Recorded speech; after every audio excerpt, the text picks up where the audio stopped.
সর্বশেষ হিসাব অনুযায়ী দেশে ইন্টারনেট গ্রাহক ১৩ কোটি। অফিস আদালত, পড়াশোনা ও বিনোদনের মতো নিত্য কাজে ব্যবহার করা হয় ৬,৮০০ জিবিপিএস ব্যান্ডউইথ। গ্রাহকদের প্রায় সবারই ইন্টারনেটের মান ও দাম নিয়ে রয়েছে অসন্তোষ। ইন্টারনেট সেবা নিয়ে টেলিকম সাংবাদিকদের সংগঠন টিআরএনবির সেমিনারে গ্রাহক পর্যায়ে ৫০০ টাকায় দ্বিগুণ ইন্টারনেট সেবা দেওয়ার ঘোষণা দেন আইএসপিএবির সভাপতি।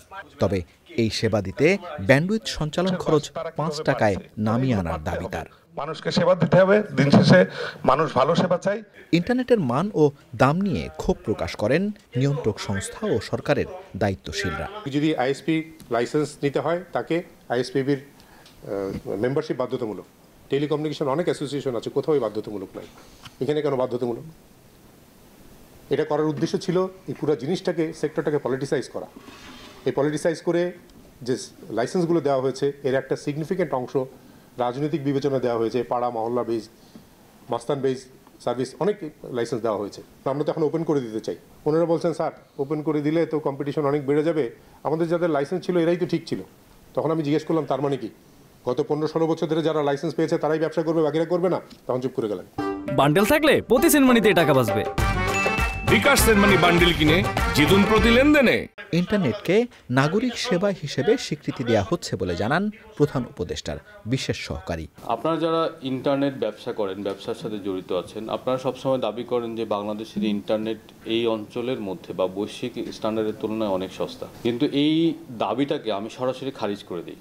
খারিজ এই জন্য করি যে বাংলাদেশের যে ইন্টারনেট কোয়ালিটি, এই কোয়ালিটিটা পৃথিবীর সবচেয়ে নিকৃষ্ট। এই নিকৃষ্ট পণ্য আপনি একটা মধ্যমানের ভ্যালুতে বিক্রি করেন। আমি মনে করি বাংলাদেশের ইন্টারনেটের কোয়ালিটি বিবেচনা এর দাম পৃথিবীর অন্যতম সবচেয়ে বেশি। আইএসপি ডিক্লেয়ার করছে যে তারা ভালো সার্ভিস দিতে চায়, একই প্রাইসে double quality of service bandwidth দিতে চায়। I welcome that. আমি আশা করি এমএনওগুলো এবং এনটিটিএনগুলো একই উদ্যোগ নেবেন। টেলিকমিউনিকেশন অ্যাক্ট 2001-কে স্ক্র্যাপ করে সেটাকে সম্পূর্ণভাবে রিভিজিট করব। সেখানে ইন্টারনেট বন্ধ করার সব ধরনের মেকানিজম, কলাকানুন বন্ধ করে দিব। ইন্টারনেট সেবার মান অর্জন করতে না পারলে প্রতিষ্ঠানের লাইসেন্স বাতিলের হুঁশিয়ারিও দিয়েছে নিয়ন্ত্রক সংস্থা। পান্থ রহমান, চ্যানেল আই, ঢাকা।